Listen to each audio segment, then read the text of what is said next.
just fell back in the motor hatch and couldn't see out. And then it come around, it started clearing a bit, and then I just looked, fucking carnage. One of my pals, 18-year-old Michael Tench, he got hit fucking head on, torso, body parts all over the place. And then so I'm fucking hell. Looks at, sees that, and right, Tenchi's fucking gone. And then I just look, fucking medic. And I look, and he's just fucking went boof. And I'm thinking, what the fuck's wrong with him? Look down, his leg's gone.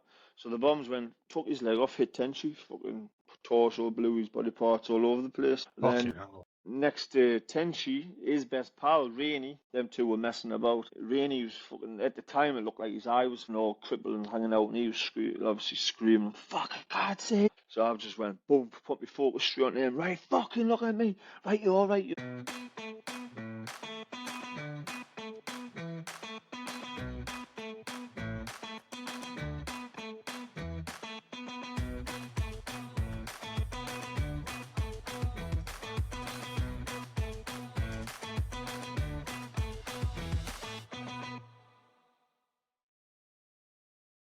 Hi, welcome back to the podcast. Tonight I'm talking to David Heaviside. Now, I did say that right, didn't I?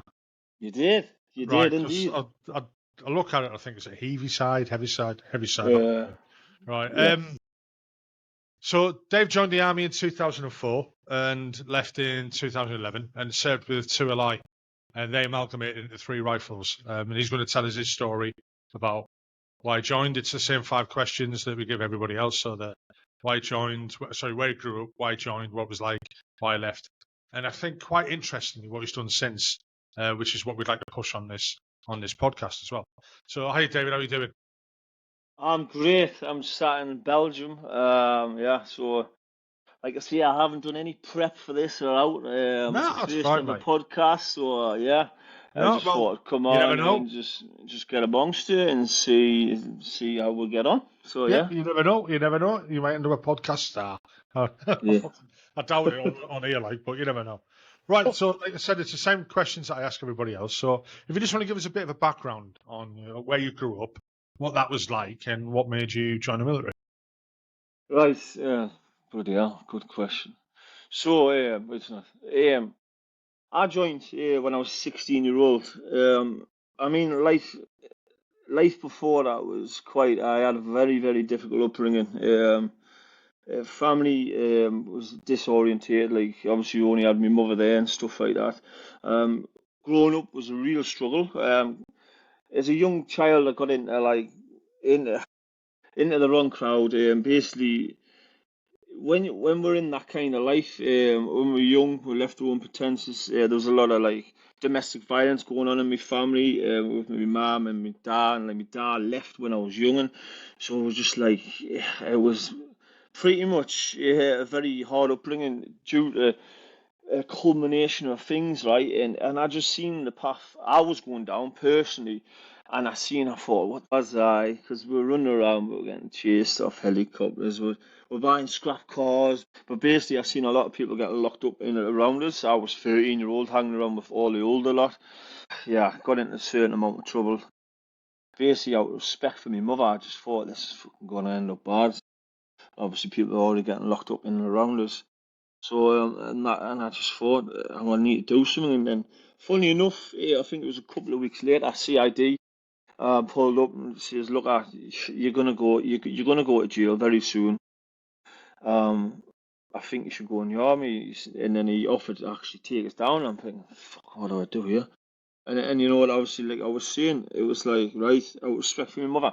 She struggled all her life to try and keep us there and just try and do the best she could. She didn't have much of a fucking chance because my dad was an arsehole, in essence, drinking all the time. We were in 3 house fires because he got pissed up and left the chip pan on, domestic abuse, and you name it.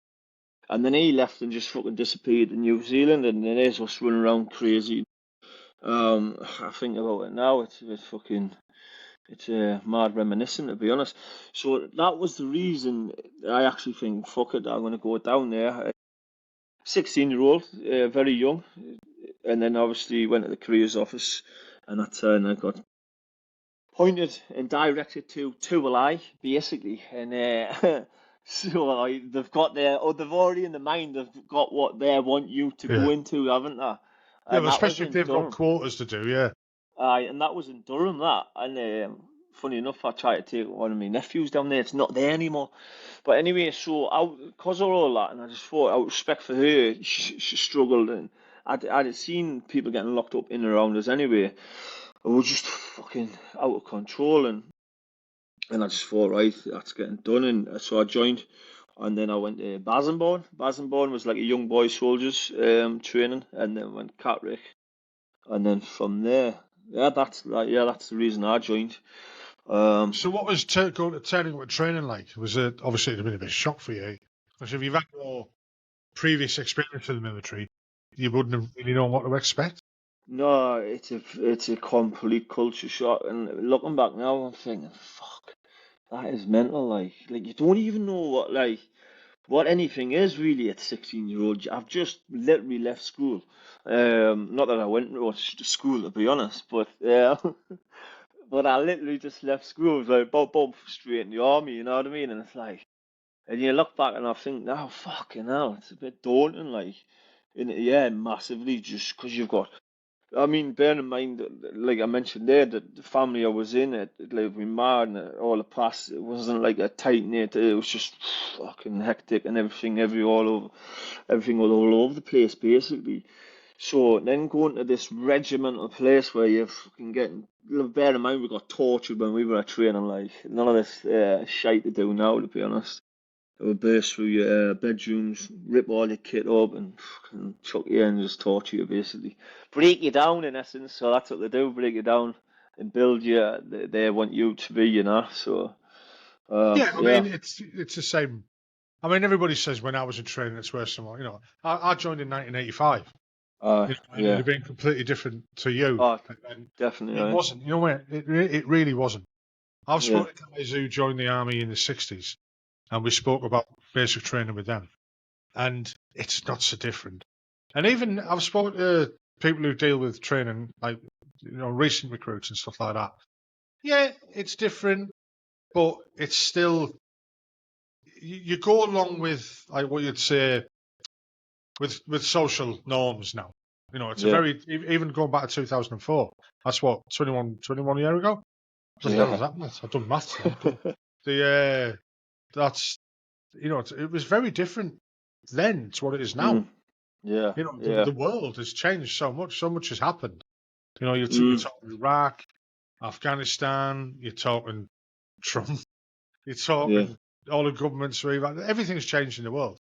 The whole lot. And I won't belittle anyone who joins up now, and I won't even say to them, our training was harder than yours No, because it's I mean, different I time. You know what I understand mean? what you're No, saying, social I know norms, you're but I not, but I think know you're they not. need it. They need a generic structure, I believe, because if see, I've heard some of my friends are still in. One of them's a warrant officer now, and he was mentioning to me something about some transvestite. Not that I've got anything against it, but like the wokeism within the army now is like massive, and like recruits pulling out cards to say that they feel threatened or something like that. I don't know, but I believe to be a good soldier, we need to break down all structures and all norms, and obviously that's when is phase one. They just break you, and then the second phase obviously is going to be your Pacific.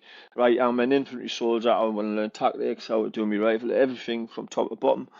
But yeah, but like if saying the way I look at it now, what my point of view is, bearing in mind my training, it's not like a judge here. I think, how No, does that no. work? How does that work? Like if you're getting shot at, say in Iraq, and there's whizzing past your head, it's like you can't be pulling out a card to say you feel fucking threatened. Do you know what I mean?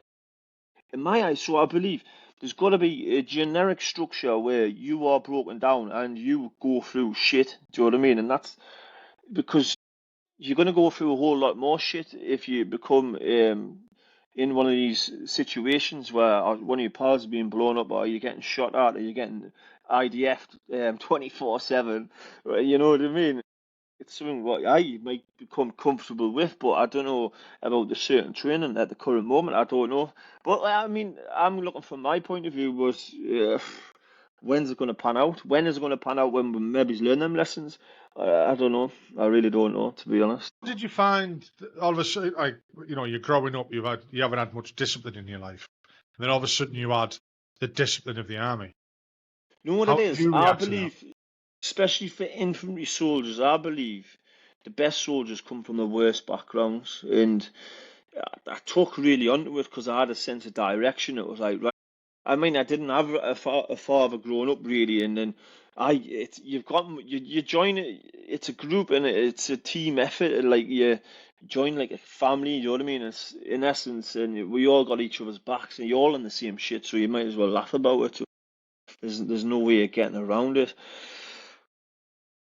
Yeah, like I said, it was a massive shock and a massive blur at the same time, especially phase one. Like 16-year-old, you're getting ragged out your bed and right, and you're doing fitness and you're doing all these lessons. And I didn't, bear in mind, I didn't do much. That's why I joined infantry. I didn't do much school. I was just always playing the truant. But well, I do believe the best soldiers come from the worst backgrounds. Definitely. I've interviewed like people like Godfrey Bloom, Yeah. and we both come to the same conclusion that you're right. Mm. The Yeah. people that we need in the military are the guys from the council estates, the guys from, I wouldn't say, I don't want to say broken homes and stuff like that, Yeah. because you'll get people whinging on No, social media and it TikTok and is. saying, It is. There's no point but in sugarcoating it. You know what I mean? Like, the it's the outcome of it is that you end up usually 99% of the time, maybe that's a bit of an exaggeration, I don't know, but you end up with a better person from the beginning to the end. I think it's a life experience, isn't it? It's social mobility. Mm. For example, you could join. You come from a bad time in concert, and you've joined the infantry. And if you'd have stayed in 20 odd years or whatever like that, Yeah. you could end up getting an LE commission. Mm. Who would have thought that? You get guys who go all the way through the military. Yeah. They've started off as privates, gunners, wherever, and then they leave as lieutenant colonel. Yeah. What other Yeah. No. fucking job? What other job is going to give you that social mobility, that way to, I wouldn't say climb the ranks, but to get so far away from where you started and be a Yeah. better No. person? If, I don't see any other job in the UK apart from the no. military that's No. able to You're do that right. for people. You're right. I believe, especially for my circumstance and my experience, I think that was necessary. Like that, even though I've been blown up and shot at and it's just all that bullshit. You know what I mean? It's not bullshit, but all that what I seen as trauma back then, I wouldn't change nothing. I wouldn't change enough because if I didn't go in the army, I wouldn't have went to jail. Do you know what I mean? If I didn't go through what I did then, I wouldn't be where I am now, and I wholeheartedly believe that. And even though yeah, I got blown up, but yet that's a part of what you do in my eyes. It doesn't make it any easier. No, trust us, it fucking really got us. Like because I try to mask it out and everything like all the wrong ways and so it's just it's I wouldn't change it. I really wouldn't change it to be fair. So what was it So like turning up at your unit for the first time after training? Because ooh, that was that's another the other naughty one. scary bit, isn't it? You know what I That was even scarier because the lads are just mean? getting back from fucking Telic and they're all fucking on the piss 24/7. We rocked up, right? It was Ross Birkinshaw is another lad in our group. He's a professional boxer. I remember him, right? And we Where rocked was up. 2LI then when you They rocked up were there? in Dekelia, Cyprus, Dekelia. Oh, fucking hell. So they just rocked up, coming back from tour, right? Full of fucking hell and whatever else. And then there's us little red horses turn up. Do you know what I mean? It's like shit. I remember lying in my bed on my fucking in shit state as well. And I remember this quite clearly. And Slag, he's called Slag. One of the full screws, bursts through the room, full of drink. And he just runs up and just fucking picks me bed up and goes, whoa! I'm like, what? And then they're like, right, yeah. And I just jumped up, like, fucking come on, and but I was like, you're not fucking scared of you. I said, nah. And they're like, oh, right, sound. But we got fucking tortured, like, they tried to torture us, like, I'd bear in mind, I stuck up for myself, I had to. And yeah, so that was another hurdle, but then we got chucked straight in the fucking deep end because they're just getting back. I forgot which Telic it was, maybe it was the first or second one, mate. Oh, they were just fucking on 124/7 and just trying to torture us, like, so that was crazy. Bro, that's the other thing as well. People would class that, I mean, I was lucky. I didn't really have much of that in the regiment I joined, but we had some of it. But I've spoken to lots and lots of people who have, Yeah. and in some cases really fucking badly as well. I What we mean, would call sometimes take banter. a piss. Yeah, so what Character we call building. banter and character building Yeah. is fucking very close to bullying. Right, it wouldn't be, it totally would not be acceptable right this current moment at all. But to be fair, right, I just stood up, like, I'm not trying to big myself up at all. I was fucking shitting myself. Do you know what I mean? I'm like, fucking, come on then. Like, you're not fucking scared. And they're like, "Nah." And they were, actually, the respecters after that, to be fair, like, they really did. So I'm like fucking hell, but I was fucking shitting myself. And I'm a young kid. I'm a fucking kid. You know what I mean? And some grown ass man's coming in your bed and tipping your fucking bed upside down, trying to torture you. Yeah, it's definitely not acceptable now, is it? But I mean, you just said then you were a kid, even though, I mean, I was when I turned up in regiment. I rocked up there like at 17 years old, yeah. and like looking around and thinking, "Fuck me, everyone's ancient. Uh, Everyone's like," and the way what I'm was 50, what I'm was it like for 56 you? now. You know what Was it I mean? alright But when you rocked up? Was it any of that type of crack? Or was it any no, like I was. initiation type of thing? Right, you've got to go and do this and do that. Oh yeah, fucking loads of shit like that. The I think our favourite one was greasing people up. So at the time we had Abbott Greasing them up self. sounds a bit gay, doesn't it? Oh, you're right. So you'd get them, and we put two guns together so that the barrels were really, really close, and put Yeah. a pole across them, and you'd strip them and tie them with a pole, and then lift the barrels up. And you know the old PX grease that you get put on the batteries, are really thick, like Yeah, graphite yeah, yeah. grease. You'd just fucking fling it on them like everywhere. You know what I mean? And just leave That them. sounds that sounds a bit weird, mate. I'll tell you what was weird. We had. But imagine when you're 17-year-old and you're doing that Oh as yeah, well. yeah, yeah. So we did it to one lad, and we left him there all morning, and I think he fell asleep at one point. So he was fucking crucified between these two barrels, and we forgot that on the after, like just before the knock off for lunch, they were coming out to do an inspection, and it was too late to get him down, and the adjutant and the assistant adjutant walked in there. Rock so. But in them days, the assistant adjutants were women. Oh really, huh? So there's this fucking naked bloke just with graphite grease all around Yeah, his buttocks, just hanging in classic. the middle of the garages. And it's like the adjutant looked up, like looked at us lot and just shook his head a little bit and carried on walking. And the assistant adjutant, she didn't Nothing even to put a see here. fucking eyelid. Like, oh yeah, like, oh yeah, all right, and carried on. Yeah, we got a bit of a riffing off there afterwards. What can they see? You know what I mean? Right, It's just like, go no back one got and it. discipline them now. What I mean, No, in but that there was moment. lots of little things. I say little things. I mean, I don't know if he was scarred for life afterwards. I don't know. But there was, there was some. You hear of other stories, involving fucking like regimental baths and stuff like that. And again, I've seen it happen, and you think not a lot of it at the time, and then when you think about it as you're older and you've left the military and stuff like that, and you look back, and again, we're talking to people on the podcast. You think back and you think, fucking hell, It's a bit that, mad, that isn't was it? that was fucking abuse. It wasn't just bullying; it was abuse. I don't know, I've just, it could be looked seen as that. But I don't think it's Oh, in, it is. It's not yeah. meant. It's not. It's dark humor, isn't it? Like the army's dark, right? Dark humor, and I believe it's a good to have a good sense of dark humor because Well, I mean, going back to like the likes of Iraq, I remember, and it takes you back, and then you've got to have fucking dark humor because you know some of the situations you're in, you would be fucking ruined if you didn't. Because I don't know, am I Yeah, but trying to that's fit it? Am I the trying to different fit it in? the difference between like dark humor and like let's call it what it was, bullying, right? Yeah, So the yeah, difference between that is that I mean I spoke to a guy from the tank regiment a few months back, and he explained it in his mind quite well that when he rocked up to his unit, you know, there was the Lance Jacks, the senior Toms, the Lance Jack, the full screw, and they were quite oppressive, and because that happened to them, and yeah, the guys who did it to them, it happened to them, and yeah. it's now gone through what we'd call wokeness, let's say.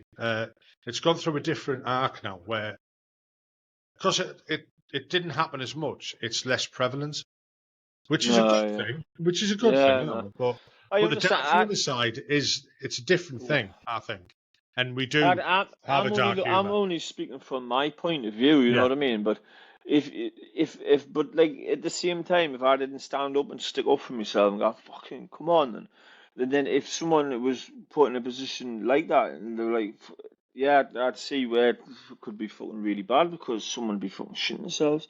And like I was, do you know what I mean? It's like, fucking come on, man. But no, I get that totally. And so what was it like in Cyprus? I mean, I've never done a UN tour. The only time I've been to Cyprus was like for my Carter course in 1995. What was oh, it like being a resident battalion there doing?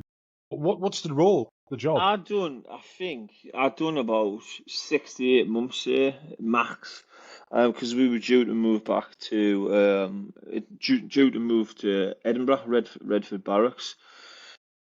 Yeah, so I just rocked up, but we were doing like patrols on the border, like at the Turkish border and stuff like that. And it was relaxed. It was just like slowly getting into things, and then we're gone. Is it Ionic where all the RAF and all that is? They've got all the listening comms and stuff like that, and then we're doing a few patrols and stuff like that. It was no dramas, and then we're doing like guarding the gate, and then QRF, and then patrols. But it wasn't like it was just dead steady, dead easy, really, and fucking sweating your tits off 24/7. To be fair, but to be honest, I'm just speaking as I think, and it's quite vague in my mind to be fair, but I only done about 6 to 8 months there, and then we went to Redford. Bit different then, Cyprus to Edinburgh. Oh, it's slightly different, like. Which did you prefer?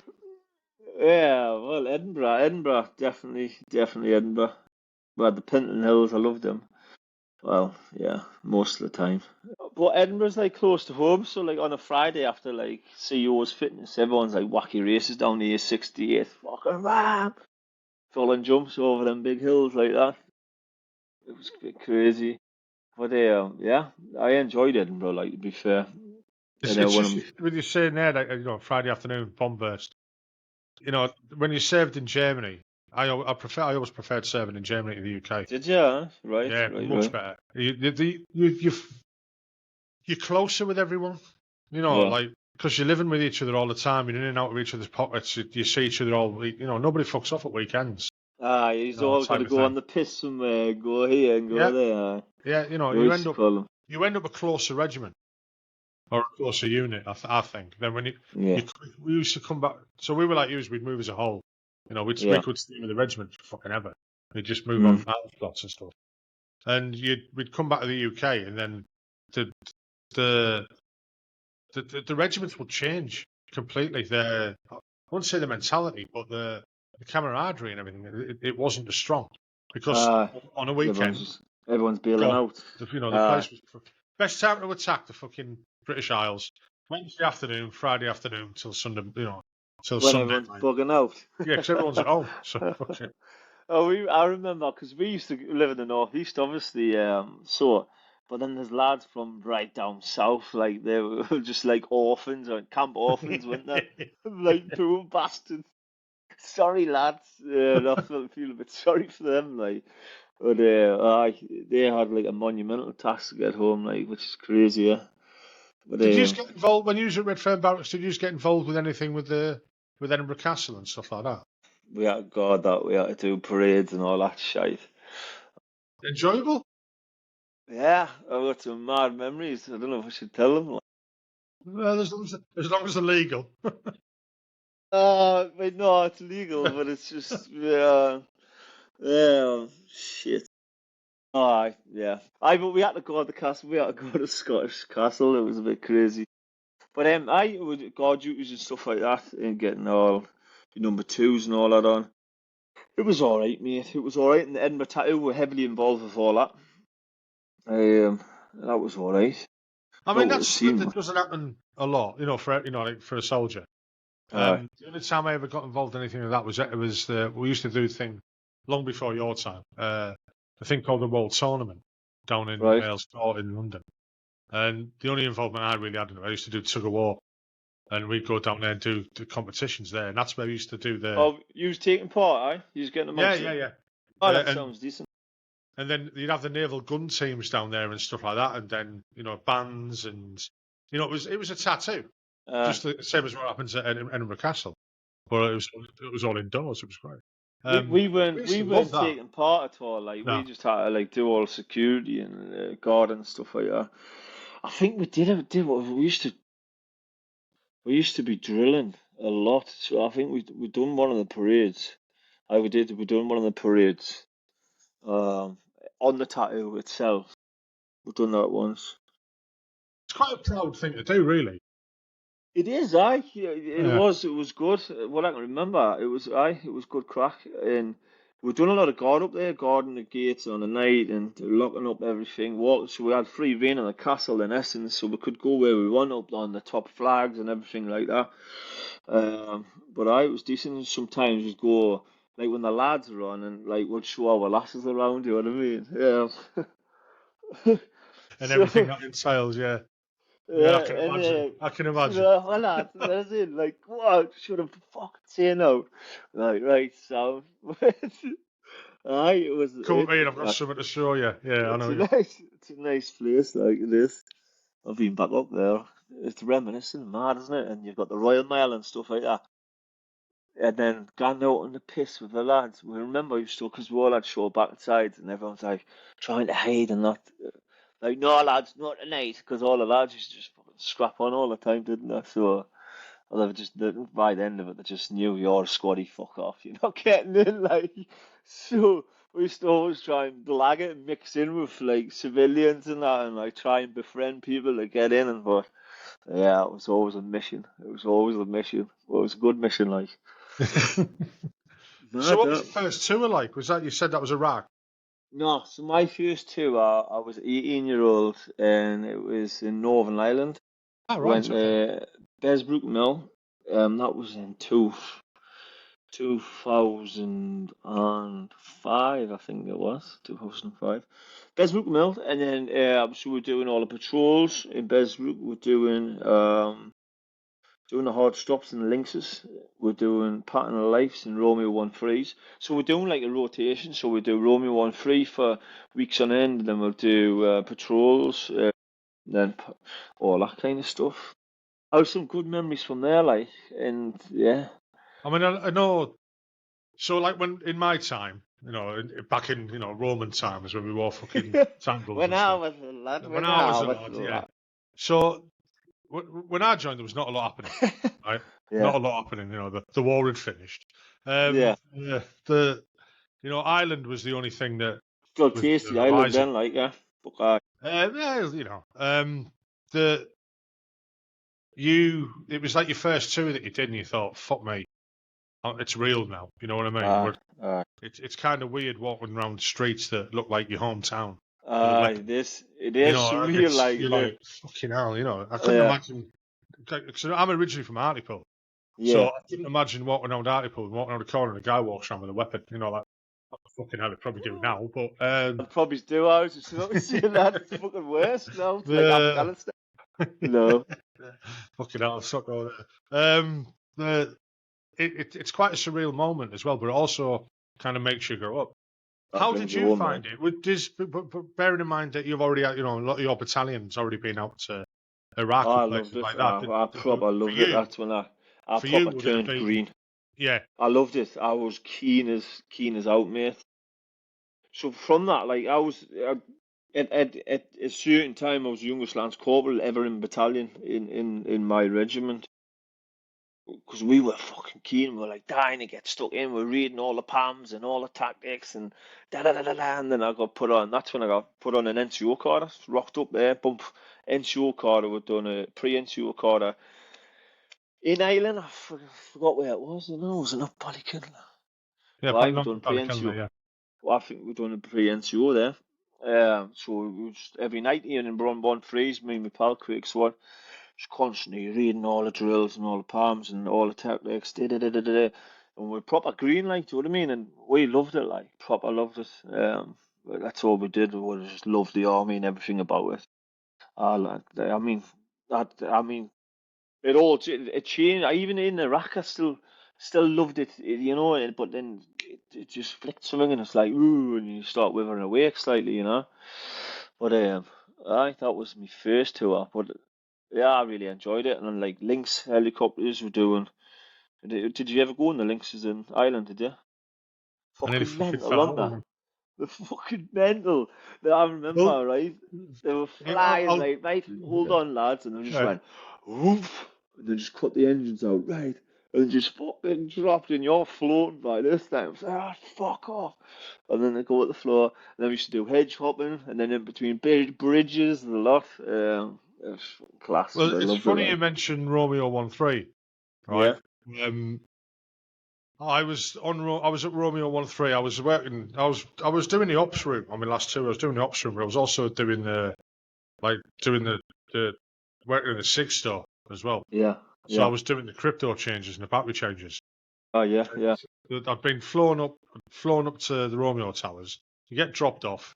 You do everything you got to do, and then you wait for the helicopter to come back. It jumps on. You jump on. if it does get off, if it Yeah, does, well, or you're stuck there. Yeah. oh, you fucked. I was quite lucky. But this helicopter landed very quickly. Said to me, "Jump in, jump in." And I'm like, "Right." And I ran up to the side. I went, "Where?" And there's this big fucking box in the back in this Lynx. And he went, "Get on top of it." And I was like, "Fucking joking." So I'm climbing on top of this box. Bearing in mind, there's a gap for just like me to get in. Yeah, And then it took off. yeah, And if you remember, if you come off 1-3, you used to head towards Camlock. And then you yeah, used to shoot down a mount and yeah. across and into Uh, Pesbrook Mill. Yeah, So yeah. he's gone Going up. past that lake, isn't it? There's a lake. Yeah, and he just shoots down. And this fucking box, because it wasn't strapped down, this big fucking wooden box slid towards the edge of the fucking Lynx. And I'm like a cartoon character Superman. gripping into the seat, into the ceiling, screaming like a baby. And this Yeah, the Lord Master's just like looking at us going, "You looking you. fucking dick." And I'm like, What's that? I was What's that fucking shitting dickhead doing? myself. We're Yeah, fucking helping you, prick. shitting myself. No, Yeah. yeah, I mean, I did a couple of tours of Ireland and, enjoyed them. Didn't enjoy them. Got bad memories from a couple of them. We lost people over there and that. Yeah, it was quite a bit hairy back then, wasn't it? I mean, when we were there, it was fucking Buckshire, you know. There was a bit of hostility, but that's about it. It was fuck all. I wouldn't put it down Uh, and say it was Buckshire. You were there to do a job. no, I It was mean when winding we down. when we were there, that's what I'm saying.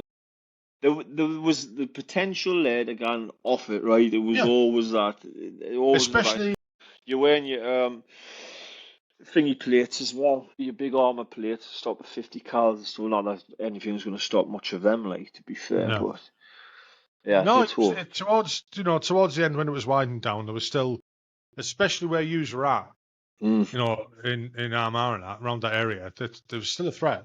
uh, I wouldn't like to go back there now. I wouldn't go yeah, around and go, I'm a soldier, but nah, you wouldn't. you know, no. I would like to go back there, and I know guys who have, and they said it's I really nice to wonder, see what I it's like wonder now. if Besbrook's still got that Castle Grayskull still there. That big fuck There's off, ugly, dark building. Yeah, You know they're what on I mean? about knocking it down or turning it Oh, she into was still flats. there, is it? Yeah, the building's still there.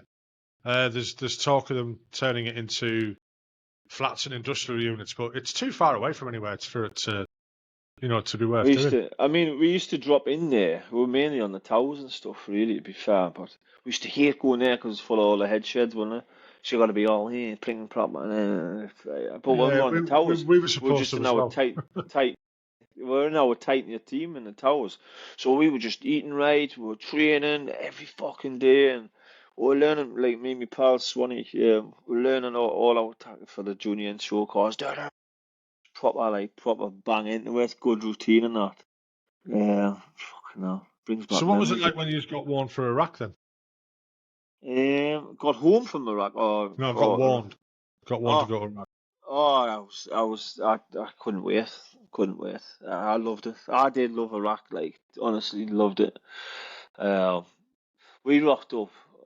First went to Shibalog base, which is a fucking shithole. Like, what's this fucking place? And we're doing patrols and snatches, like, this is fucking pointless. Like, we want to get stuck in. But before that, the RGGA got fucking absolute decimated at the Chateau Hotel. Basically, the idea of accommodation they had was like, what do they call them? They had like breeze blocks, like tombs in essence, just breeze blocks. And then they had like sheeting above it, and that was it. And obviously, when we started getting, they started getting hammered like big time. But this was before we went, but we've seen all the tents, we've seen all the shrapnel, we've seen all the fucking everything just fucked. But we constantly, so when we went to shot, you just constantly, non-stop, we were getting hit in the morning with rockets and mortars. At dinner time, rockets and mortars. Tea time, rockets and mortars. Day in, day out, all the way through the night, just try and disrupt you. I remember when we first. So all that happened anyway. We went into support the RGG and all that, and then we were using snatches at first, and then we had different accommodation on the side. They had basically ISO containers, and on them ISO containers had scaffolding with Kevlar sheeting. So they had one Kevlar sheet, and then further up they had another. So in their theory was right because all these people got killed and maimed beforehand. Because in the shot itself there wasn't enough room for everyone, so people had to stay outside. That's why they had that outside, and then learn the lessons from that. Right, come up with a new concept, a fucking ISO container with Kevlar sheeting. So it's like, what the fuck? Anyway, it was funny at the same time. Like we just used to fucking laugh our tits off at it, or it's just quite surreal looking back. Well, But that's the dark anyway, humour as well. So if you aye, don't make it it cry, is. It is 100%. You were just fucking laughing your tits off, and everyone put them. When it first happened, everyone's a fuck radio, right? Fucking under your bed, helmet on, da da da da, body on, boom boom, weapons, yes, check, yes, right on. But by say like a week, or 2 weeks down later, man, fuck off. I mean, what's body armor gonna do to you? It's just gonna keep your torso together. And they're like, yeah, that Kevlar will detonate off the first Kevlar sheet, and the second Kevlar sheet will stop the shrapnel. We're like, yeah, right, of course it will. Like, fucking nutters, man. Who the fuck thought of that idea, like? But it's funny thinking back then. But we started using snatches, and the snatches were getting hammered like big time. We used AFPs. That's when we started using AFPs. So from Ireland, this Ireland to Iraq, and obviously they started getting information somehow. But it happened anyway, so we had to deal with it on the ground, change into warriors, and then obviously, fucking hell, yeah. I mean, obviously, yeah, we thought we were safe. Well, we weren't safe. We knew everyone's getting people getting legs blown off and everything in the snatches, and then we'll have to win into warriors basically. So, and then that come with its challenges. That's when I got fucking hit. It was the first warrior to get penetrated off an AFP. But I think they got all that technology from the IRA and stuff like that, wasn't it? well, it was well, I wouldn't say it was common knowledge of how how that weapon, but the idea is, I suppose it propagates, doesn't it? Aye, it's got Uh, to. It's warfare, innit? You yeah. bring something out and they counteract it, and then we're counteracting it and stuff like that. Yeah. So you mentioned there about you being hit for the first time. Do you want to talk about what happened? Basically, so this is when we thought, yeah, we're sounding. I remember first getting we were getting shot at when one of the first few of the patrols in a warrior, and we were in the El High-Knees, which is a hardcore place, El High-Knees. That's where all the trouble really goes, and you don't really want to be patrolling, but you do. And when I first got in, I was getting shot at, and I'm thinking, and it was like firecrackers, and I'm like, what the fuck's that? And I'm looking at them, fucking get out, man, you daft cunt, you're getting shot. But that's what it sounded like. But moving forward, I was a four-leaf clover in Iraq. It's a renowned, infamous place where IEDs are laid. So we're on patrol. It's just before first light. We went out, and just comes first light. On patrol, two of the lads are fucking around because they're in the motor hatch. Got two of the lads. I was dismount commander. Two of the lads in the back, and they were fucking around like, fucking get on, you little dickhead. So I gets up, and another lad, Aussie Mac, we're driving along the El High-Knees, and just as I get up, and I clocked, so I'm scanning my orcs, and I just see, right, there's fucking coppers in them. I'm looking with my SUSAT, and I'm going, right, and I think, what the fuck, and as soon as I thought that, both, it was just a massive ball of smoke. I got burned here, and just were choking massively. Fuck! Just fell back in the motor hatch and couldn't see out. And then it come around, it started clearing a bit, and then I just looked. Fucking carnage. One of my pals, 18-year-old Michael Tench, he got hit fucking head on, torso, body parts all over the place. And then so I'm fucking hell. Looks at, sees that, and right, Tenchi's fucking gone. And then I was like, oh, fucking medic. And I look, and he's just fucking went boof. And I'm thinking, what the fuck's wrong with him? Look down, his leg's gone. So the bombs went, took his leg off, hit Tenchi, fucking torso, blew his body parts all over the place. Fucking Then hell. next to Tenchi, his best pal, Rainey, them two were messing about. Rainey was fucking, at the time it looked like his eye was fucking all crippled and hanging out, and he was obviously screaming, fuck, I can't see. So I just went, boom, put my focus straight on him, right, fucking look at me, right, you're alright, you're alright. And obviously the medics passed out, and I put my focus on to Rainey, and then fucking Aussie Max to the left of us. It's only me and him who got out like okay, we had shrapnel and burns and stuff like that. But and that's when it all went fucking Pete Tong. But so there was 25 kilograms explosives. That's what the EFP was, and basically it squared us away. I think he was in a tank behind us. Um, and he grabs because I'm getting down. I've got a fucking first field dressing. It's like, what are you gonna do with that? And then everything goes slow time, proper slow times, like, and before you know it, shoves in the motor hatch. Hey, fucking get up. Gets up, I gets out, and then Mac gets out, and then by that time, so you know, in the Shadow of the hotel, they have motor alarms, don't that? Both, if anything goes off, bang. Well, that went off, and it was miles away. So I called out QRFs. We had Apache above us. We had tanks, more tanks around us. So we got dragged into there. And where's the other fucking base in Iraq? So we had Schreiber, the shot, the RAF Raja Palace. is not the The palace. Palace. Is it not Bastion? Bastion, is it? No, there was the Pejock, the Palace, Yeah. Schreiber, the airport. Is it not the airport? With all the RAF and all the lizards. Yeah.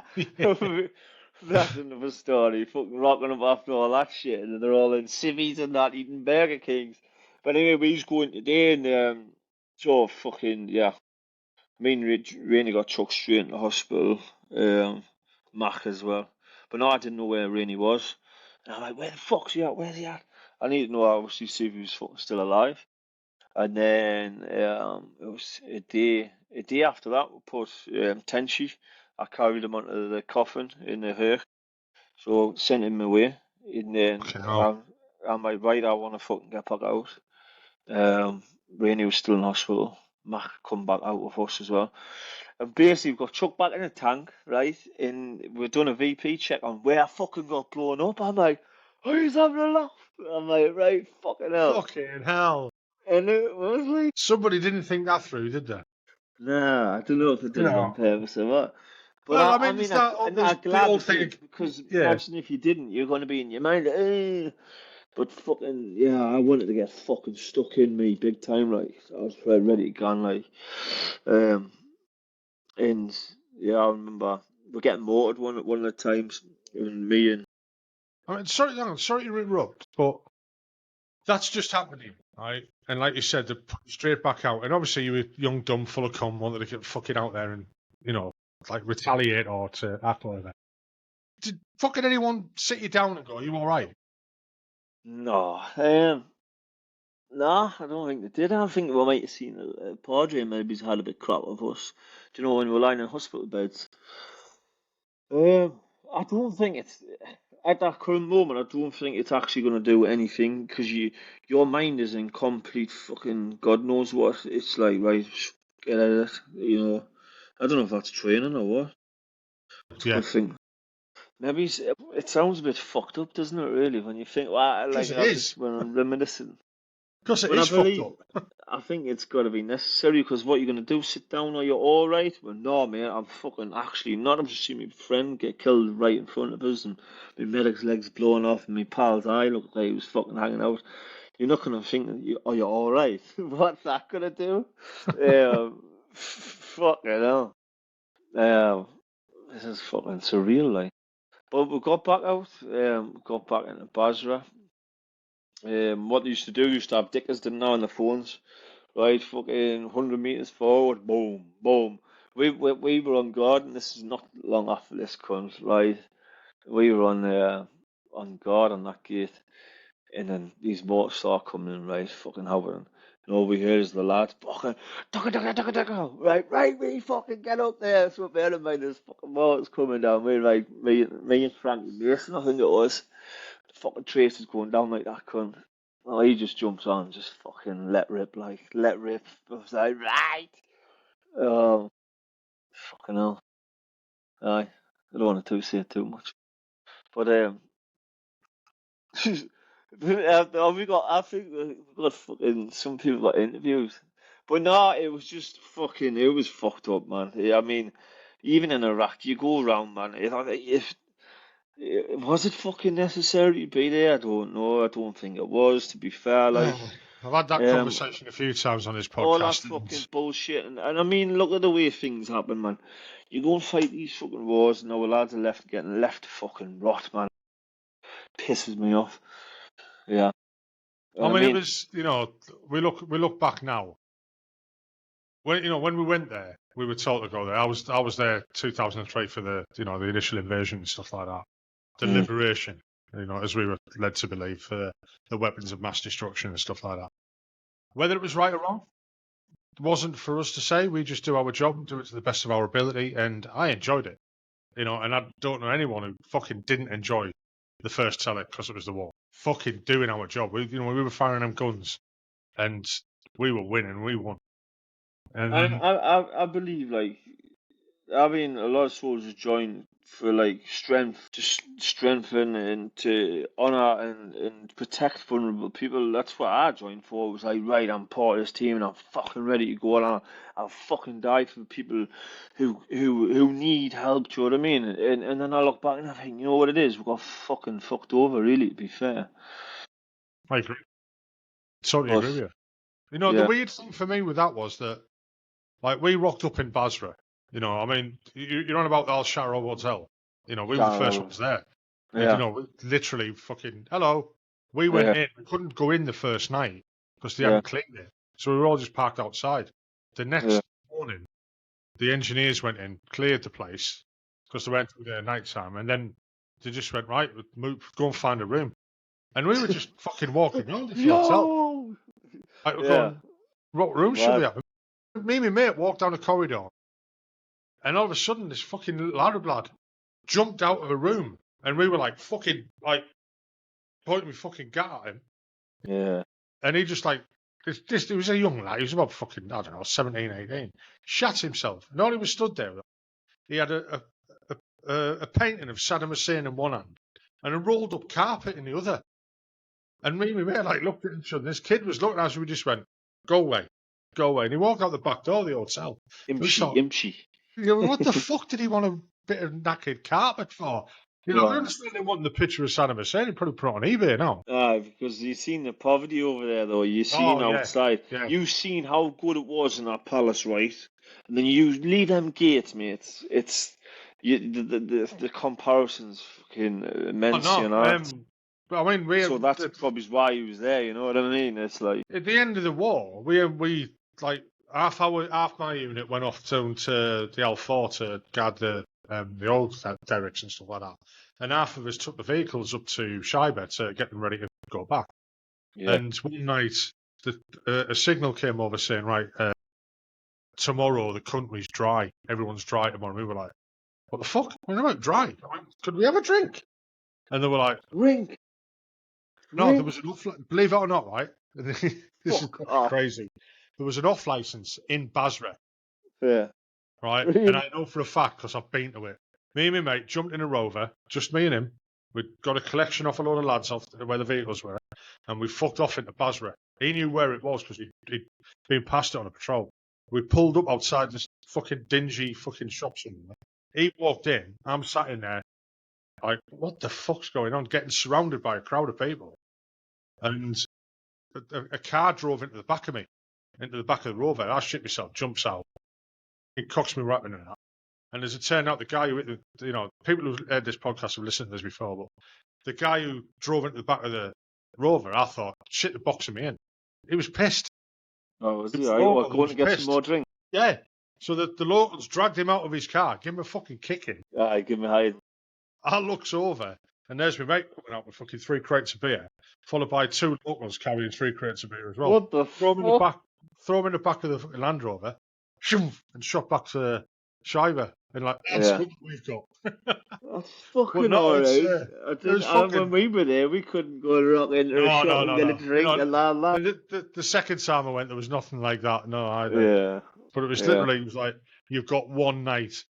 I don't want to know what happens. And the fucking boss walked away, basically, and we just fucking went off and got some ale. That's class, isn't it? No, I mean, what what fucked me off with the place was that, you know, we arrived in Basra. We won, all right? And the locals couldn't fucking wait to wave and say hello and we're happy you're here.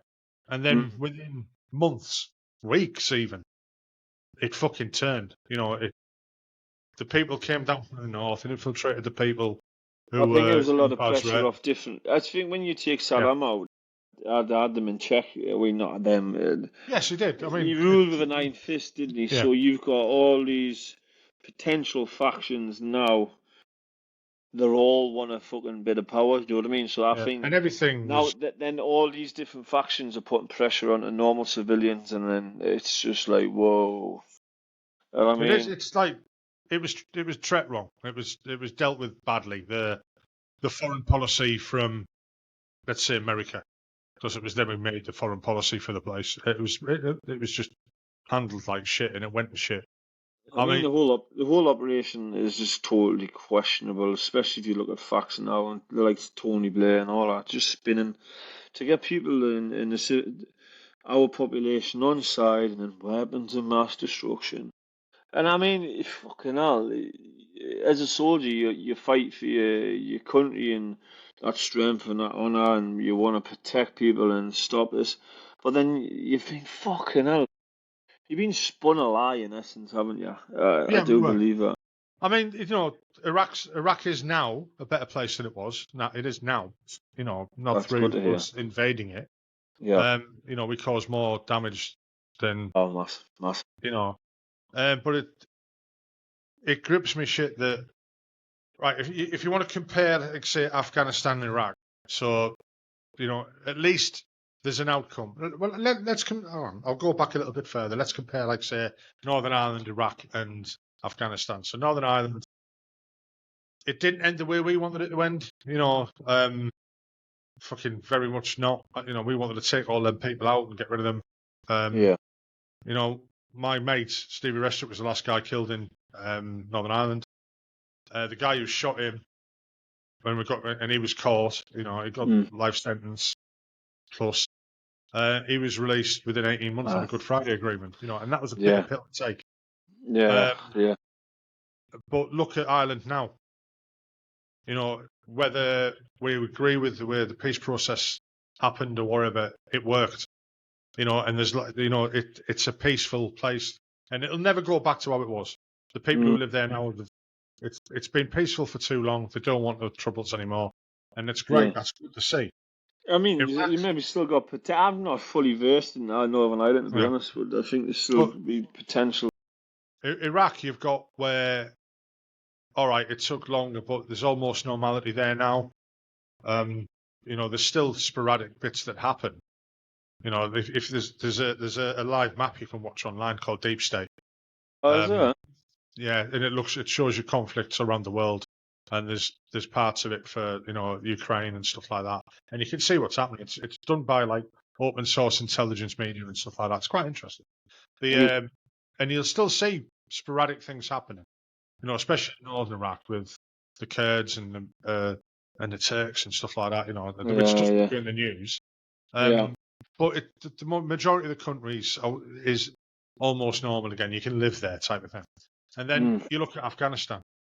We were there to get rid of the Taliban, which we 99% did.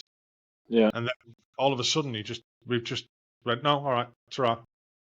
What was the fucking point? There's no point, and all our lives are wasted, mate. Within days, the Taliban were back in control of the whole country. What a fucking waste! There's no point. There's no point. There was no point. Absolutely no waste. Total fucking waste. And then people that died in vain, in essence, in my eyes, was just fucking bollocks. At the end of the day, right, politicians would not send their kids or their family to these frontline wars. They wouldn't. They wouldn't. So why us? I don't know. I think maybe with a situation, I just look and think, what a load of fucking bollocks. Do you know what I mean? Yeah. I mean, you had it a lot worse than I fucking ever did. And I can't compare. I don't think there's levels. I think trauma it's not just one incident. I think it's a culmination of a lot of things. Then you'll have one tipping point, bang, your mind goes, nah, fuck you, this is it, right? So, okay. But I mean, go on, sorry. For me, when I got out, I was fucked. I was fucked big time. I had PTSD. I was having intrusive dreams, flashbacks. And then I was blocking it out, pretending it was all right. And the more I tried to keep it in, the more just manifested in every other way. Is that why you left? Yeah, massively. For me, when I got back from there, I done Kosovo after that. Actually, it wasn't straight after. Okay. Done Kosovo, but yeah, I'm lost off now. Kosovo. Yeah, we've done Kosovo. We've done ISAR, Intelligence, Surveillance, Reconnaissance Task Force. That was in very different type of tour. Aye, and it was class. It was really well. And when I started realising was just after that, really, to be honest. I think because your mind's focused, and then it was after that, and I was like, whoa, fucking hell. And then I didn't notice. Everyone else around us notices different things. Drinking more, fighting more, doing just fucking getting a bit messy, really, to be honest. But Kosovo was class. It was unreal. For us, it was Operation Massive. We're going to the gym fucking day in, day out. And we do patrols in the Mitrovica, and we're insert on a night time, meant to be like covert. But hang on a minute, I've got fucking Bergens, I've got rations, I've got all this kit. You're taking all this surveillance equipment up there. But you're going through fucking high-rise flats up the bastard stairs, so how can it be covert? I'm like, what the fuck? But anyway, we're doing Pattern of Lives again on their politicians with some of the well-known politicians who's people who Pithwicks. That's our job. Pattern of Lives on Pithwicks. And we got some really good footage. I've got some photos there. We got some really good footage. Our team basically sat in there fucking, I think it was a week, or maybe it was 2 weeks. Pissing and shitting in bags, using our shitting in them fucking plastic bags, using hand warmers. That was a bit of morale. I remember that quite clearly. And we got some good footage, and then we got the nod to go, right, yeah, we're gonna surround this Pithwick, and so we couldn't tell them, and because obviously it's still quite corrupt over there. And if you do out dodge, it could cause another fucking massive flare up. So we'd get there, secure the place there, secure the perimeter, get there, get all in position, everything's good, right? And then I think there's ring like the British government say, right, we're in this place, we're in position. Can we go and take X out, or grab him, or arrest him? No, we've done that about 3 times. Like, right, yes, we're going. I couldn't fucking wait. And then it's like, oh, I can't do it. Bastard. Oh, I've got some good stories from Kosovo as well. Because we weren't allowed to drink, but we found a way to drink. Because on the camp outside of Pristina, right, it was right, there's a camp right next to like the Kosovan Army's camp as well.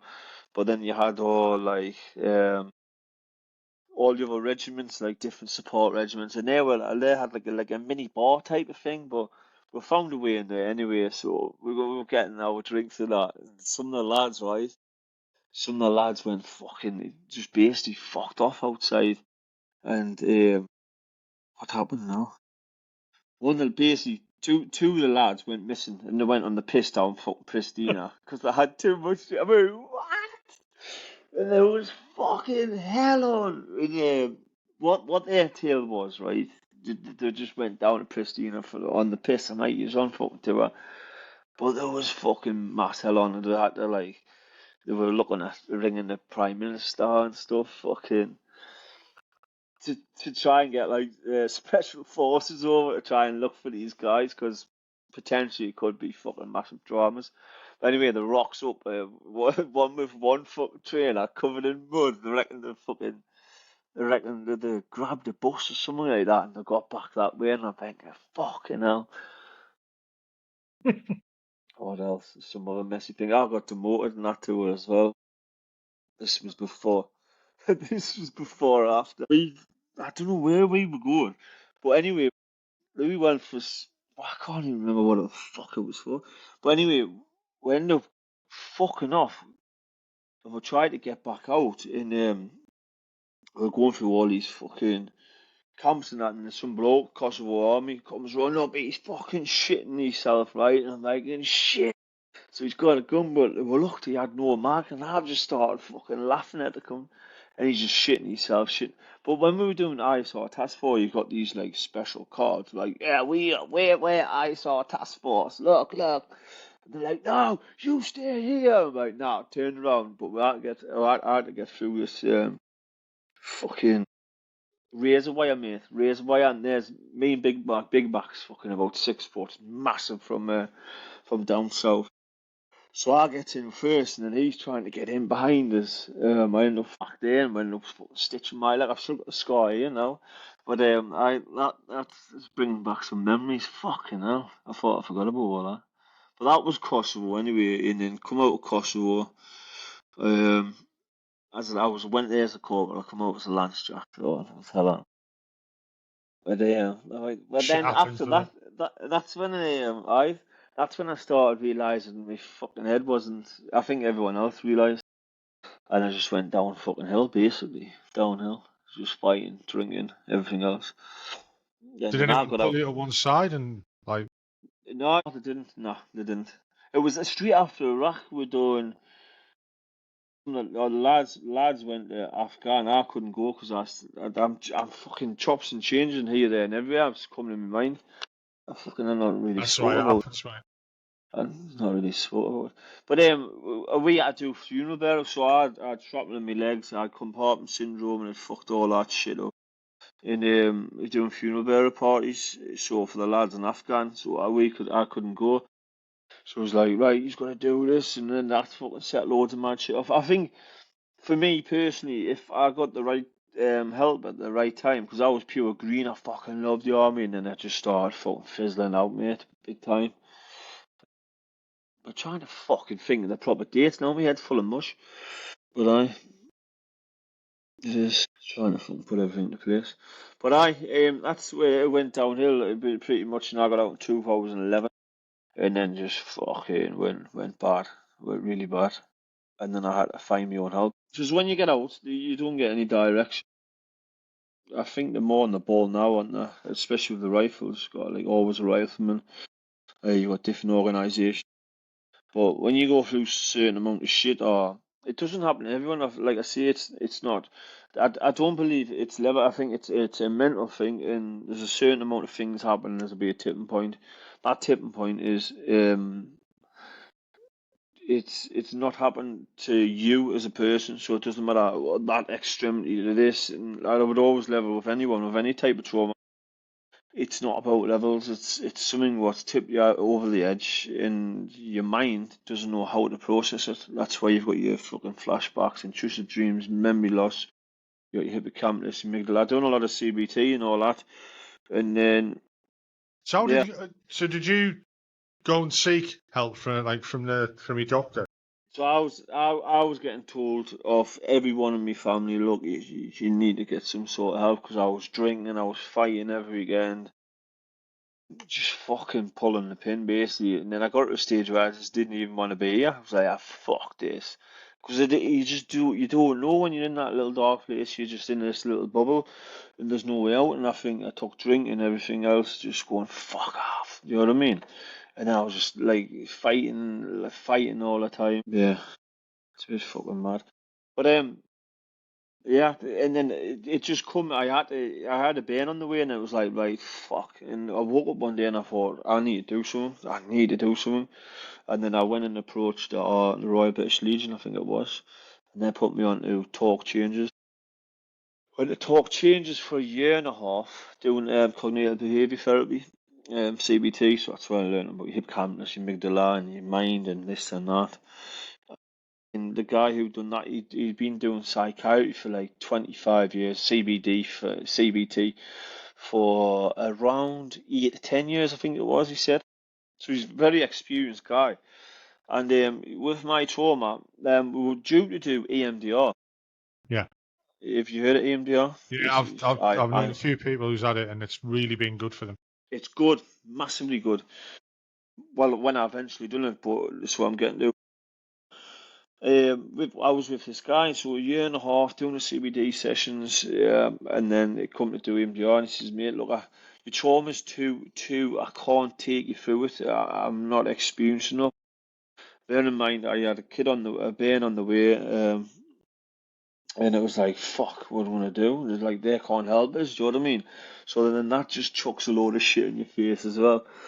And then, so I don't know how long after that, I went to combat stress.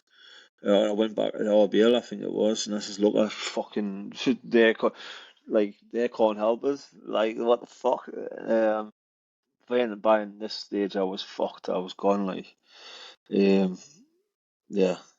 And then I went to, combat stress, you had to go for like a stabilization period. So I had to do like 2 days and they go up and say, you're right, you're all right, blah, blah, blah. And you go, the next time it was for like 4 days. And then the final one was like 6 weeks in total. So from there I learned. But at the time when your head's that full of fucking marbles in essence, like you're getting chucked all this stuff, but you're trying it out at the same time. So I think some of the stuff your mind's like, oh, it's fucking cheesy. I think sometimes you're just ignorant of the fact what things may be able to help if you put your mind into them and try them and make them a habit rather than everything else. So yeah, we've done loads of different stuff up there, and I've done that EMDR as well. And that helped massively, but at the same time, my mind had a story in its head how everything happened, and that wasn't the full way it happened. I think it was obviously with trauma, it tries to protect itself and it tells its own story is like a survival mode type of thing. So yeah, that opened a kind of worms as well. When you think Yeah, about that, your mind is an amazing thing where it tries to protect yeah, itself. massively. Involuntary. You're not doing it yourself. It's that part of the brain blocking this part of the brain and making you think. For me, it was all developing OCD tendencies. That's how it happened with me. I'd fucking doing weird shit, and when I was going through the therapy, I'd say I just tweaked it, and I uh, talked to the therapist. I just went, that's why I'm doing that. So yeah, this part of the brain stopped me thinking of that because I'm yeah. concentrating on this and doing this. And she just No, looked at us and went, Luckily, you've diagnosed yourself. Well done. I was like, wow. Ding! And then once you can Yeah, see, you can't yeah, unsee it, can you? yeah. And And this it, is what it boom, this is what I opens see. up.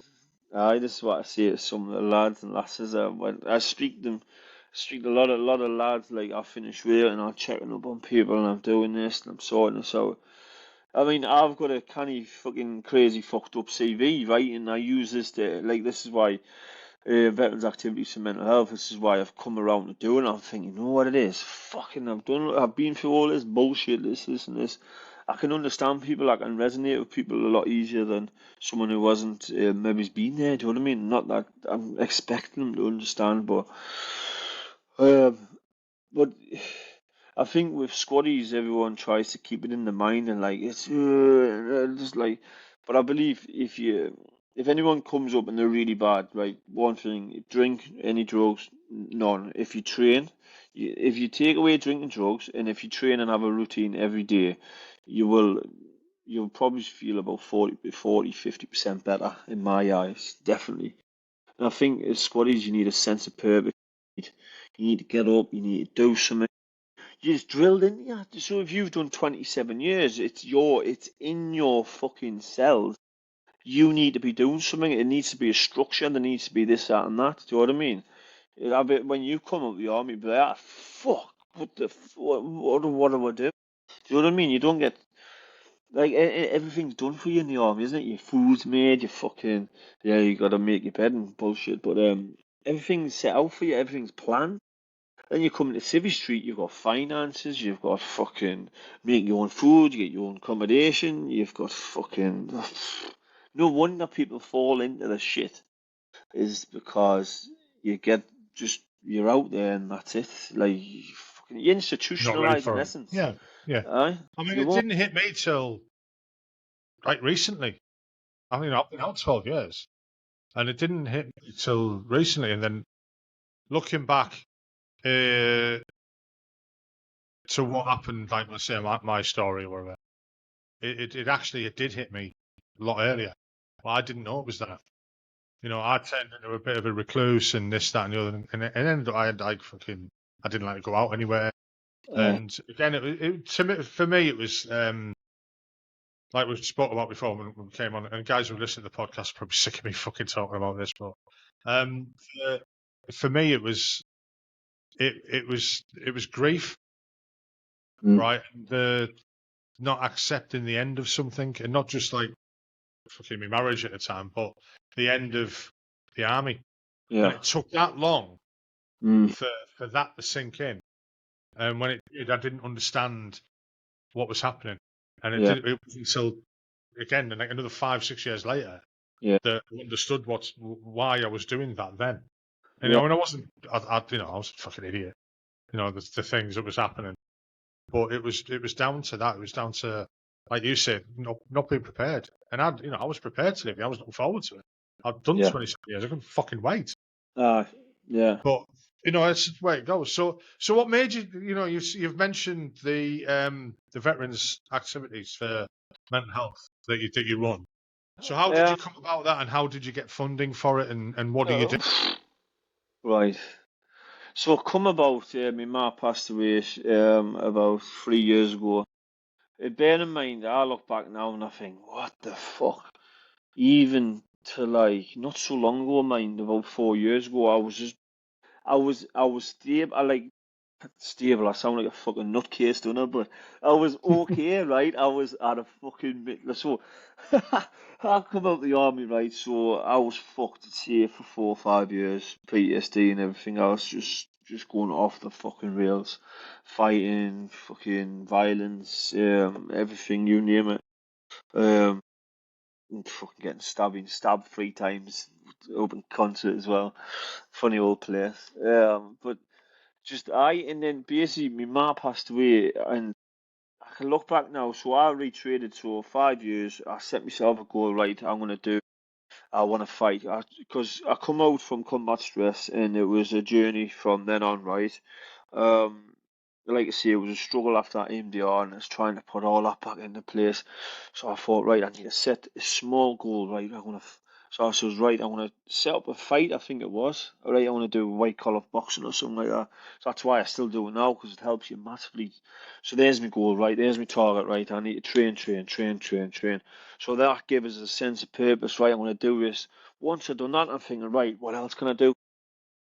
Anyway, I've ended up offshore. So some of my friends worked offshore at the time, and I thought, right, that's what I'm going to do.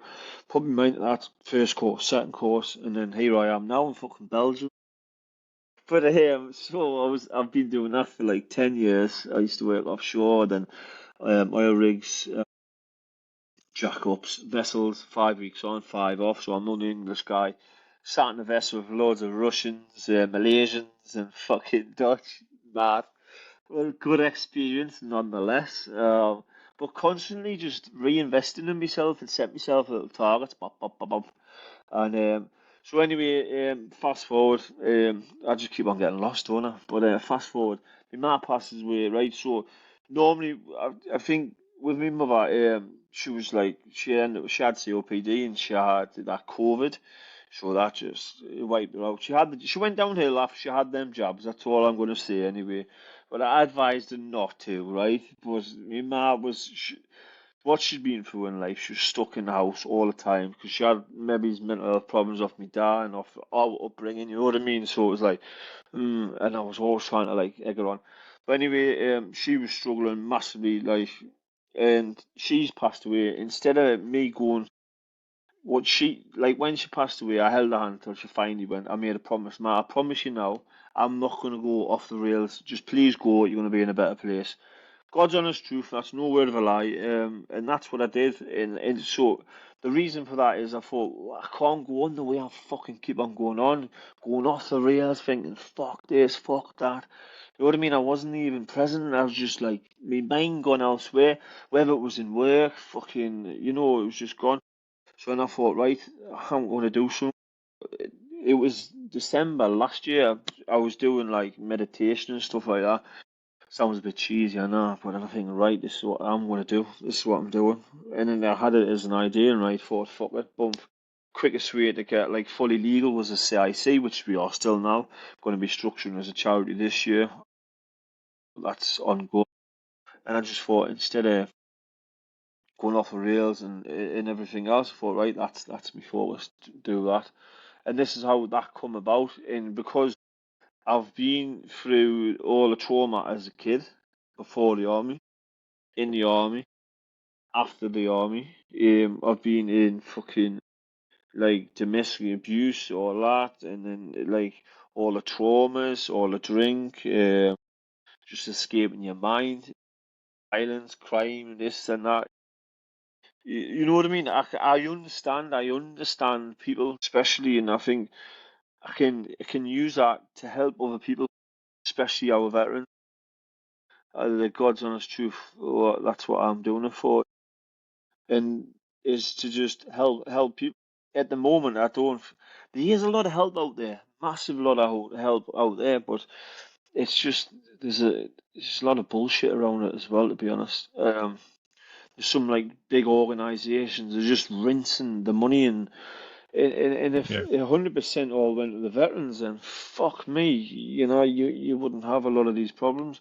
But I understand, especially for veterans, we all join for a reason. Our reasons to fucking do better ourselves, and then people just get pulled under the rug, and they're fucking left in the shit. I was there. Do you know what I mean? So with veterans activities is about activities, getting out in the open, the fresh air, and normalising mental health techniques, cold water therapy, CBT, meditation, this, that, and that, or guidance to having professionals within that kind of community. Creating basically a community of good people who it's that camaraderie back as in the army was. Everyone had each other's back in the army, but where's everyone in now? Well, because we're in Civvy Street, no one has our back. Why not? I know everyone's got their own little lives, but if everyone just done a little bit, it'd make it a lot easier, wouldn't it? I mean, if Yeah. someone needs squared away, right, boom, you jump on. That's what we've been doing at the current moment. We've helped homeless veterans, get them out of all the furniture, white goods, everything. We've put people into counselling, restoring veterans. They've done a lot for us, to be fair. had a 2-day retreat. That was doing axe throwing, archery, rock climbing, bushcraft, meditation, cold water, introduction to NLP. Just loads of different things, you know. It's not one thing fits all. It's like, right, you try this if it works. If it doesn't, try this, try this, try this. And I think for yourself, if you sit in your mind, you wake up in a day and, right, nah, I'm fucking, that's it. Guess what? Your day is going to be fucked completely. But if you get up and go, nah, right, actually, I want to get up. I want to fucking make me bed. I want to do something, right? I want to do something about it. Your mind starts thinking, yeah, we're in control. Not your mind in control of you. You're starting to become in control of your mind. Right, I want to get a cold shower. Bang. I'm present. I'm there now. Do you know what I mean? Rather than thinking, oh, fuck, I need to do this. And I fucking got no money for this. Or thinking of that past and that trauma. You're not fucking present, man. You're just floating away in your mind. So this is why, like, would like to fucking normalise and reduce that stigma against mental health within the veteran community, especially because it's even more so because you're meant to be a fighting man and whatever bullshit nonsense it is. But like you said, your mind's a very powerful thing, and if you believe that, that's what you're gonna become. But if you start doing stuff, but mate, it is very difficult, to be honest. It is very time It is. consuming as well. There's still a stigma, not just within veterans' mental health, but within society as a whole. I mean, I told you what I'm doing at the moment before we done this. And one of the things I had to do yesterday was write up the statistics for self-harm and suicide in the UK, and with anything that surprised me about it. Now, what surprised me, because again, I'm like you, I come from the veteran community, and to me, it's all about veterans, because sometimes we don't see the bigger picture. So suicide in the UK has been declining since 1999, right? It's been going down. Since 2022, it started rising again. And that could probably be the repercussions from like COVID and lockdowns and stuff like that. Yeah. And I expected to see in the statistics occupations, right? And they're not recorded that well. Because when someone, and again, if someone's committed suicide due to, for whatever reason, it's their last employment that's recorded, right? And obviously, for most veterans, their last employment is not veteran. So the thing about being a veteran is not recorded in the coroner's report and stuff like that. But what shocked me was when I looked up the jobs that people do, and I was expecting to see veterans or military up there. It's not. It's quite a low percentage. Right. It's construction workers. Right. Since 2022, the amount of construction workers, low paid labor and stuff like that, it's done. And with women, it's teaching at the highest. And I was like, fucking hell, didn't expect that.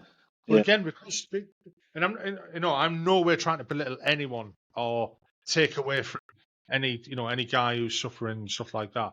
But that shocked me because sometimes we have to think of a bigger picture as well. Of course, he is. You know what I mean? There's a massive fucking picture, like there is. Yeah, and it's finding a way for me to help people. I'm trying to help them. I started this podcast as a bit of a fucking piss take, and then all of a sudden it's not. You're getting sucked in. No, but it's good. Yeah. It's good. And you're doing what you're doing, and there's, like you said, there's lots of organisations, there's lots of fucking good people out there who want to help, and it's finding that help. And what I'm going to try and do more so is reach out more to people and be available for them to contact me. And but I've got to be careful of that. I'm not. I can only get so much in this fat head. And you got to draw the line. You have got to draw the line. And I know it may sound fucking harsh, but there's some people what you can help and try and help for many years. But I've had it with some of my family, to be honest. You can try and help someone as much as like for years, and they'll still be the same. They've got to want help themselves to actually be able to take the help. Do you know what I mean? And listen to the right guidance, and not see it That's as what it is. That's what it is. It's getting the right guidance and getting the right understanding. And if someone who can get through to you or through to them and get them to understand. Because if they're not going to get that, they're not going to fucking get it. Full stop. and I think it's about being about open about just mental health in general. Not just look at. I've had a lot of civilians kill themselves as well. Suicide. A lot of close friends as well, and it's what it all boils down to is people not opening up when they should do, and um, instead of saying something's up, something's not right, they're trying to drink or take drugs to escape from it, and that obviously has a snowball effect, and it's how people end up the way they are. So, in my eyes, if a stigma and you normalise these type of techniques, then it's gonna be better all round. Do you know what I mean? So for me to say right civilians at the minute, that's why I'm thinking right veterans activities for mental health. So veterans is a community veteran support, even people who support the veterans, but in like a supporting role. Fucking by all long if you're a good person, great. Do you know what I mean? And you support veterans, you want to help, you want to understand. Yeah, fucking come along. And I mean, at the minute, we're a CIC. So the way I've raised funds, I've had donations of like Clean and Gleam. She gave us 500 recently. Just Detect, which is a massive veterans metal detecting event, not just for veterans. It's all support. That's down in Lincolnshire. They donated like 2,500, 3,000 to us because I've been down there before. Metal detecting was a good activity for me. That's what was my first name was Veterans Metal Detecting for Mental Health. But then I thought, hang on a minute, I'm just saying metal detect. So this is where it's all come about. My mind's just like, yeah, we'll do that. But yeah, and then I've done Tough Mudder. I've fought boxing. I'll be fighting again in April. What else? Tough Mudder. Boxing and a bungee jump off Whitby bridge in Whitby, head first and backwards. I just thought, you know what it is, right, I'll do this. Bearing in mind I work over here, like I come here on a Monday, I work 10-hour shifts, and then I come home on a Friday. Then I've got my kids, and I've got a property business I'm on building at the minute. I've just done one there, and then an online business. Got to research products every night, and this and that. What I would love to do is just try and make that good community. You know what I mean? And good people and connect them with the right people so we can help more people in essence. And for people to get in touch with you, how do they do that? So I've got TikTok. We have a Facebook page. We Which have I'll link with this when we post it. and the main works is so we show what we do on TikTok. And then private group I have on Facebook, it's a private group, because I want people to feel safe within that community. It's not just an open one. I do have a page, to be honest with you, I'm not really on it because just doing the socials is a job in itself, never mind my job and everything else, and sorting out events and sorting out veteran stuff, and then I have a private, no, a WhatsApp community as well, which is a different concept. Within that community, you have set groups, so activities and events. You have, so I have, like, obviously with what I've been doing over the past year, I've got good connections up and down the country. It's like, how do you connect everyone? It's like mad. It even is still mad now. It's growing arms and legs, and I'm thinking, right, I need a good foundation. So it's right, we need a structure. We need to get the foundation. We need the base. So we're trying to like obviously structure up for a charity. Um, yeah.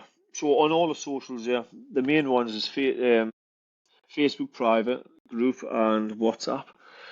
Then I I say have a we'll TikTok. get I've got I mean I know the Facebook page and stuff like that. So when I go to post this, which will be probably in about a month and a half, to be honest. So. We'll put all their links up with that and where they can get in touch with you. Now, I mean, have you had a good take up of people as well? So in the private Facebook group, we're over 700 Yeah. veterans and support veterans. So for the And the, events that you've had, have many turned up for them? aye, I know you've so the got two one coming up. When's the one in Gisborough? Sorry. So the 2-day retreat in June, 6, 7, 8, 6, 7, 8, I think it is, yeah, in Gisborough. So that's in June. That's 2 days, and so the lady there, she's called Amy. She's a psychotherapist. She wants to get heavily involved. There was a veteran recently just took his own life who had his wedding at that place as well, and she says, "Look, I want to get involved with you." And what we want is people to come forward who want to support like our veterans and our group and everything we're doing. Do you know what I mean? So whether that would be like instructors, mental health help, anything like that. Do you know what I mean? And like the funding, it's a big, massive part. Like so at the minute, personally, I've raised like X amount, and then I've had donations like big ones. You got Supreme Fitness, Clean and Glee, Just Detect, and all that 100% goes to the veterans. You know, even when I was training for my fight, I was paying like £1,200 out of my own pocket, 1-to-ones, nutrition, this, that, and roughly in and around that. But then I'm saying, right, it's 100% going to our group. Do you know what I mean? And this is why, if we do get like a charity status, it's going to be a lot easier to tap into funding. So then we go right, and then we can do more stuff and do more activities, connect more mental health practitioners within a paid roles if necessary. But at the minute, everything's just off our own backs, really, and very few donations we've had. So it is 100 mile an hour, to be fair. It sounds it. I mean, you fucking hell. When do you sleep? I know I'm shredders now. My eyes are fucking stinging. It's like 20 past 8 and it's 20 past 10 here. And like last night it was a struggle. So I thought, yeah, Don't start yawning because I'll fucking kick off. I was thinking of messaging I'm your like, mate. I was going to go, mate, I'm tired. But I'm like, fucking stop being a bitch. You're fucking doing it. So I was having a little fucking little battle with my head there. Right, well, we've been here an hour and a half. You're tired. Yeah. I think you Aye. need some sleep, so I'm we'll. fucking man down, mate. I'm man down. Fucking eyes are stinging, man. I think Right, I had about 5, 6 hours last night. So yeah. God, I wish I could get that tonight. Fucking hell. Well, I've got some good techniques for you if you listen to us, mate. I've got one of them fucking Right. sleep apnea machine. I can't keep it on. I fucking feel like a fucking alien's gonna come out my face. No, I'm getting better with I it. wouldn't have any experience of that. You have reishi and chaga. Have you heard of them? Reishi and chaga. It's like a Yeah, mushroom. yeah. It's a good. Come on. It's not. It's a mushroom. So lion's mane cordyceps in the morning. I have lion's mane cordyceps, NMN, and then I have Celtic salt. Cayenne pepper's a good add to that. And then on night times I have zinc, magnesium. I have reishi and chaga, and it's helped me massively. Like really good, along with cold water and meditation on nights. It sounds cheesy and hippie, like fuck me, mate. It's crazy. If you can get a break for your mind, imagine you just head full of, do you do this? And you're one trying to sleep. It's not going to happen, is it? No, it's a fuck. Well, Learn how to TikTok and mate. other websites on my phone. Yeah. Right, mate. I can do what I want. I can watch what I want. No, I'll say good night, mate. I'll stop the recording now. I just want to, thank you again for coming on and sharing your story. Yeah.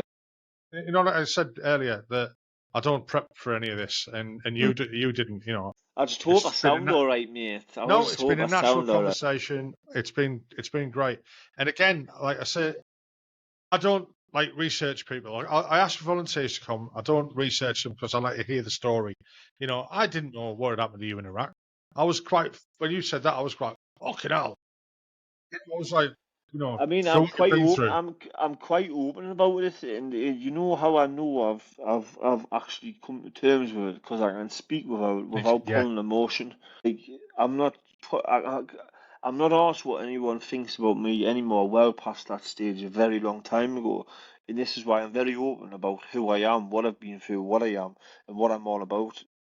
Like if I'm open, then so look at the WhatsApp groups. I've started doing videos about my dramas and fucking all this bad shit I used to do, like fucking drinking, Do you know what I mean? But as soon as I started opening up on these WhatsApp, more people started doing it. I'm thinking, fucking, that's what I fucking want. Do you know what I mean? Even if they're not putting a video on WhatsApp, they can go to someone who fucking loves them and say, look, I've got a fucking drama. Can someone try and help us? Do you know what I mean? That's what it's about. Do you know what I mean? Creating that fucking, right, yeah, we'll fucking square you away, That or if bond. Yeah. anyone's got, because you have your story, I have mine.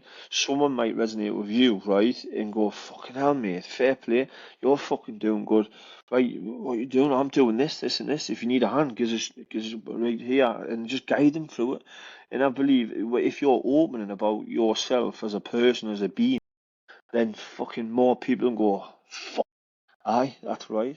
Rather than social norms and nah, you're meant to be this and that. Fuck all that. Just be yourself. You know what I mean? And just be open about it. There's no, for me, I couldn't give a fuck what anyone thinks about me. I really couldn't. A long time ago. That's their Right. problem, not mine. Right in a bit. Right, I'll stop the recording now, mate. But I thought. If you like this podcast or the previous ones, please consider buying me a coffee at buymeacoffee.com/Frankie's Pod. It just goes to help fund the software and the hosting.